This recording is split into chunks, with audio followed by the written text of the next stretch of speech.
Olha só, existe um elemento meio que escondido, sabe?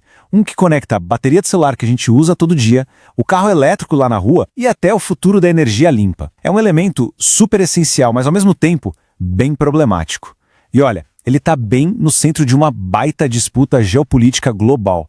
Então, bora desvendar que elemento é esse.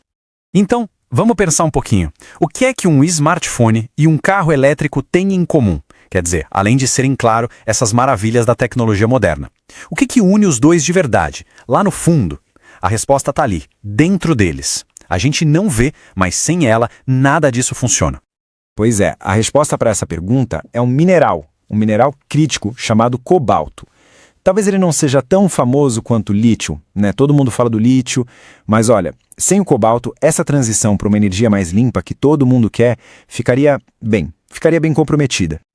Então, o cobalto é basicamente o que dá aquela força, sabe? A estabilidade e a durabilidade para as baterias de íon lítio. É ele que não deixa a bateria superaquecer e, estragar rápido demais.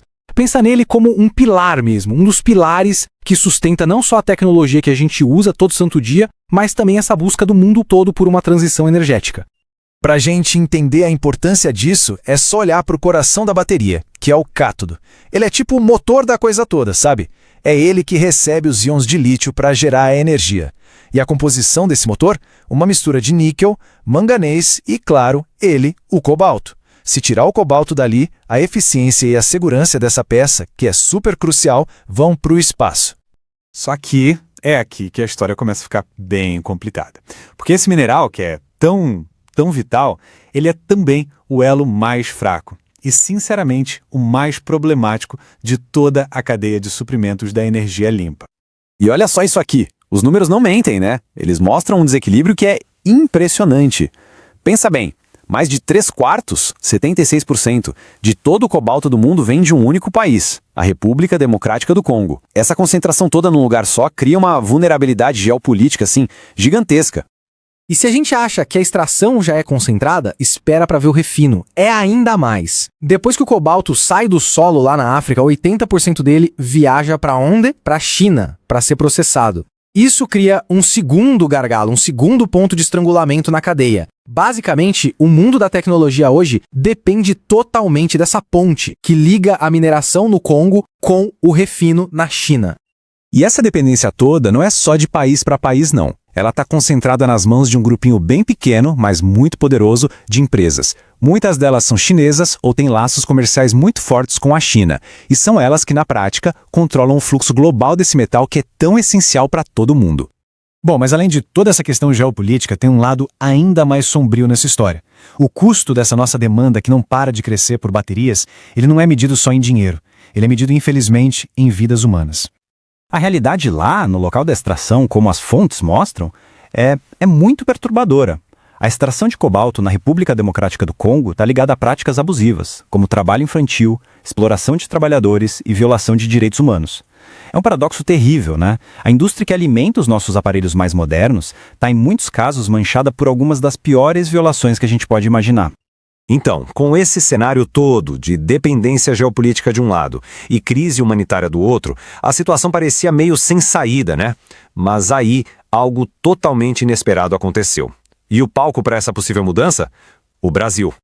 Agora, imagina só se existisse uma alternativa. Uma nova fonte, sabe? Capaz de quebrar esse monopólio e oferecer um caminho totalmente diferente para a cadeia de suprimentos da energia limpa. E se o mapa global do cobalto pudesse mudar?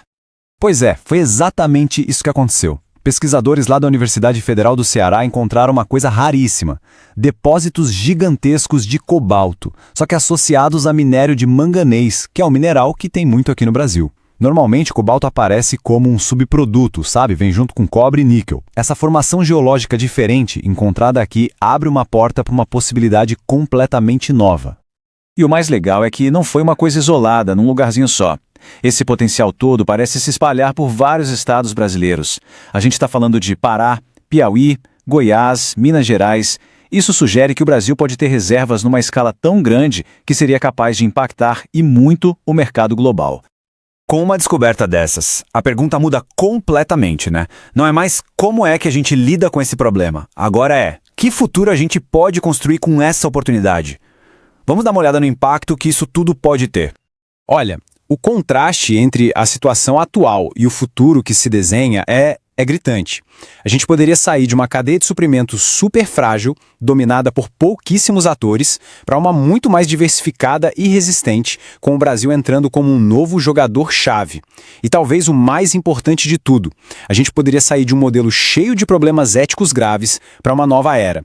Uma era de fornecimento responsável, onde a energia limpa não precise vir à custa da dignidade humana. No fim das contas, essa descoberta no Brasil não é só sobre geologia ou sobre dinheiro. É sobre uma escolha. O caminho está aberto para o país se tornar não só uma potência em minerais críticos, mas talvez um líder, um exemplo de como esses recursos podem ser extraídos de um jeito responsável e de um jeito sustentável. A grande questão que fica no ar é: será que essa promessa toda vai virar realidade?